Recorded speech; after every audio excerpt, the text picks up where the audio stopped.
Hey, you guys remember the movie Dumb and Dumber where they're driving in the truck that looks like a dog and Jim Carrey looks over and says, "This is the most annoying sound in the world"?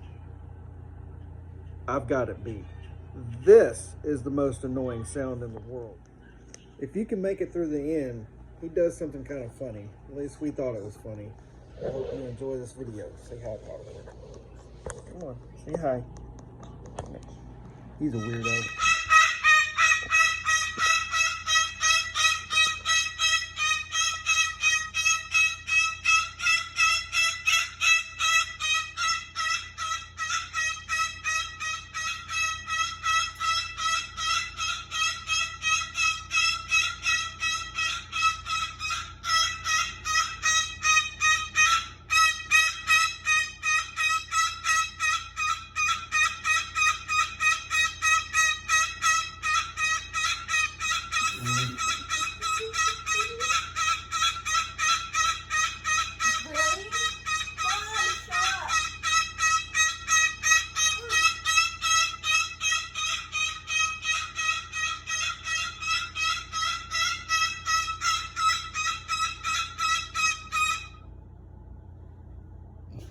Ha ha ha!